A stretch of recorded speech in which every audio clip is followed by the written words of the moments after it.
Hola a todos, bienvenidos nuevamente al canal. El día de hoy estará con nosotros el reconocido artista cusqueño Óscar Olazo. Nos contará sobre cómo su arte ha ido evolucionando a lo largo de estos más de 50 años y cómo él ha trabajado con la línea como figura principal de sus propuestas artísticas. También nos hablará sobre esta nueva muestra llamada El Hilo de los Sueños, la cual hasta hace poco estuvo expuesta en la ciudad del Cusco. Espero que disfruten este video. Sin nada más que decir, adelante maestro. Muchas gracias, Diego, y gracias por la oportunidad de poder dirigirme a la gente interesada en el arte. Muchísimas gracias por estar aquí. Maestro, siendo usted un artista autodidacta, ¿cómo fue el proceso de descubrimiento de su vocación artística? Sobre todo por haber nacido en una familia con grandes exponentes en el arte, como lo son su abuelo y su padre, Ernesto y Francisco Lazo. Yo creo que esto empieza cuando yo era muy niño. No tengo una memoria muy clara de en qué momento, pero desde muy niño yo me enteré.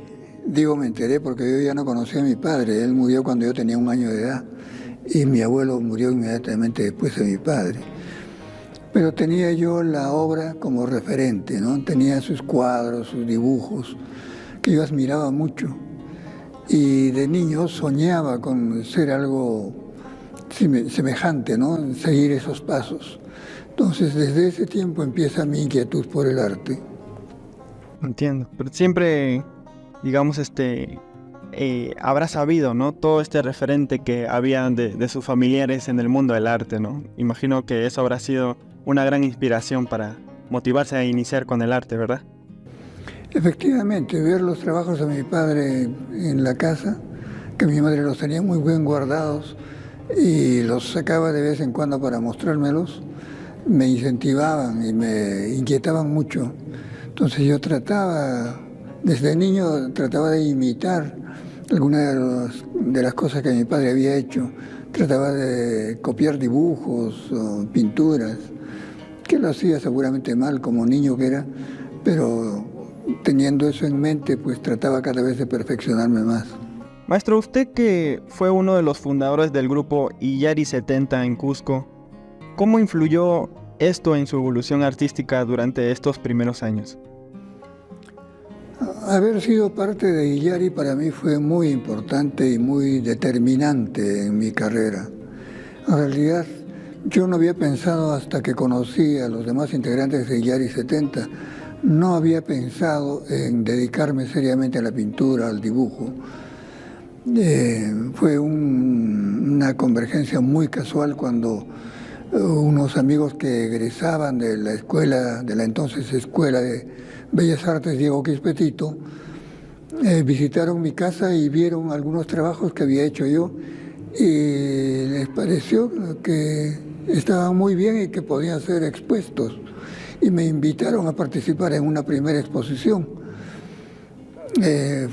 Para mí fue todo un éxito y algo inesperado que me incentivó a ponerle mucho entusiasmo a mi trabajo y seguir en eso pues con todo empeño. De tal manera que en poco tiempo se consolidó el grupo y me hicieron de hecho parte del grupo. Incluso me nombraron presidente del grupo, que fui siendo renovado durante varios años, casi 10 años, que duró la actividad de este grupo.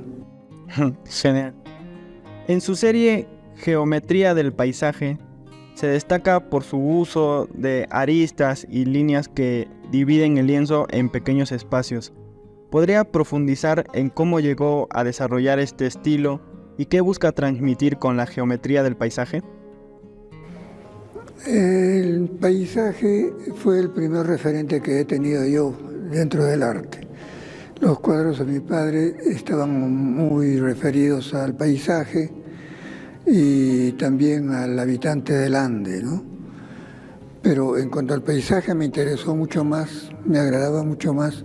Sin embargo, pensaba que se podía mostrar de una manera distinta, que no tenía que ser la copia fiel del modelo que teníamos ante nuestros ojos.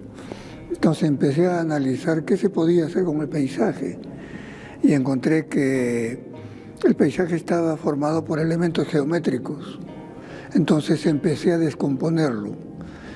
Contenían cubos, contenían cilindros, contenían pirámides, en fin, una serie de figuras geométricas y desde luego líneas curvas, rectas, ángulos.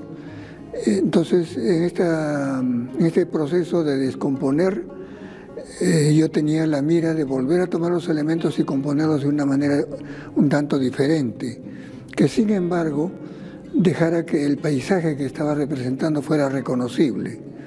Creo que tuve éxito en eso, realmente logré hacerlo y logré además de que con las líneas que usaba, la línea ha sido siempre muy protagónica en mi trabajo. Estas líneas tenían una función de separar el cuadro en pequeños subcuadros, como llamó algún crítico en ese tiempo. Yo descomponía el cuadro en pequeños subcuadros porque cada pequeño espacio que contenía el cuadro tenían de por sí, en sí mismos, tenían una composición y un color suficientes como para tener el valor de un cuadro. Entonces trabajé en eso con razón, con raciocinio, y tenía cuidado de que cada uno de estos elementos pequeños que integraban el gran cuadro pues también tuvieran un valor intrínseco en sí mismos. Genial. A pesar de su enfoque en el paisaje, el ser humano ha sido un elemento recurrente en su trabajo. ¿Cómo logra equilibrar estos dos temas en su obra, especialmente en la serie Habitantes del Tiempo? Bueno, en Habitantes del Tiempo, de hecho, tomo el elemento humano como protagonista de la obra, ¿no? Y no solamente tomo el carácter físico de la persona, sino trato de introducirme en su interior, trato de introducirme en su parte espiritual. Esta serie de Los Habitantes del Tiempo tiene un carácter muy espiritual y está dirigido a hacer algo así como una denuncia de las costumbres religiosas que se profesan tan intensamente en nuestro pueblo. Yo siempre he pensado que esta simbiosis, este sincretismo del que se habla, no es tal en algunos terrenos. El sincretismo existe, digamos, en el terreno de lo cultural, de lo costumbrista, de lo folclórico, pero se pretende que también esté en el campo espiritual, y en el campo espiritual eso no es posible. Yo pienso que son agua y aceite, no pueden mezclarse los dos elementos. Entonces yo trato de denunciar estas costumbres como cuestiones falsas y profanas que la Iglesia católica, la Iglesia oficial, conoce y promueve en lugar de corregirla. Su nueva muestra, El hilo de los sueños, marca una transición hacia un universo más casual y espontáneo. ¿Qué lo inspiró a desarrollar esta técnica y qué diferencias encontró con su trabajo anterior en cuanto al proceso creativo? Bueno, primero me enfocaría yo más bien en la similitud. En la primera serie, Paisaje y Geometría, la línea se hace protagónica. En la segunda serie, Los Habitantes del Tiempo, la línea no pierde en absoluto su protagonismo, sino que adquiere un carácter ya más espontáneo y usa mucho más la línea curva, mucho menos las figuras geométricas, y sí usa la línea curva, la línea en movimiento más bien diría yo, porque vemos cómo a través del trazo de espirales y esferas, y, en fin, elementos geométricos que están conformados por líneas curvas, se van conformando la composición de lo que el tema quiere expresar, ¿no? De tal manera que, por ejemplo, un personaje está representado por algo que parece simplemente una E minúscula y tiene la configuración de un dedo. Mucha gente me decía en esa época que yo pintaba dedos y los personajes estaban representados por dedos, donde la parte de la uña venía a ser el rostro y el resto era el cuerpo. Sin embargo, esta conjunción de dedos hacía que yo pudiera hacer escenas en que se entendía perfectamente la intención de lo que se quería expresar, ¿no? De tal manera que en cuadros que representan, por ejemplo, el Corpus Christi de Cusco o la procesión del Señor de los Milagros en Lima, se ven masas de gente representadas por estos dedos y son reconocibles. La gente se da cuenta que ahí hay una masa de gente que está en una actitud determinada, ¿no? La serie que estoy trabajando ahora, que empezó llamándose serie onírica y ahora le he puesto el nombre de El hilo de los sueños, mantiene ese protagonismo de la línea. Sin embargo, la línea ya no se circunscribe solamente a la espiral o a la línea tan simple, sino que juega libremente a través de toda la superficie del lienzo, ¿no? Y para que esto suceda yo me ayudo con el azar, con la casualidad. ¿No? Esto viene un poco inspirado por una anécdota que escuché o leí por ahí acerca de Miguel Ángel, cuando le preguntan cómo es que a partir de un bloque en bruto de la piedra, del mármol, él puede convertir eso en una figura tan grácil, tan hermosa, tan bien acabada, ¿no? Y lo que dice Miguel Ángel es simplemente: yo boto todo el excedente. El bloque ya contiene la figura hermosa, está hecha ahí dentro. Yo boto el excedente y queda la figura. Entonces a mí me quedó la idea de que algo similar se podía hacer en pintura. Yo podía tener mi bloque de mármol hecho en lienzo con unos hilos que me propusieran algo. Entonces yo simplemente lo sacaba en evidencia. Ese es el proceso que sigue esta serie El hilo de los sueños. Y creo que se ha logrado bien. Sí, yo también pienso que se ha logrado muy bien, maestro. La curadora de la muestra, Vera Yuleneva, menciona influencias del surrealismo en su nueva serie. ¿Qué papel han jugado estas técnicas surrealistas en su propuesta artística? Bueno, cuando hablamos del mundo de los sueños, estamos hablando de hecho de lo surreal, porque los sueños tienen esa característica. A veces se aproximan un poco a lo real, las experiencias que soñamos parecen reales, pero en algún momento se diluyen, se entremezclan y llegan al absurdo, a lo irreal, a lo surreal, mejor dicho. Entonces, de esa manera yo creo que es que el surrealismo interviene en mi trabajo propiamente, no en las técnicas propiamente, sino en la concepción de los temas. En El hilo de los sueños, las formas y siluetas parecen estar en constante cambio. ¿Qué espera que el espectador experimente o reflexione al observar estas obras?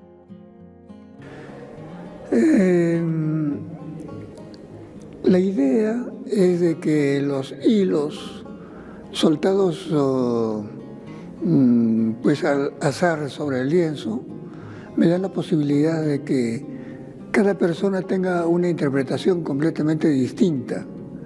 Esa es una cosa que me ha satisfecho enormemente.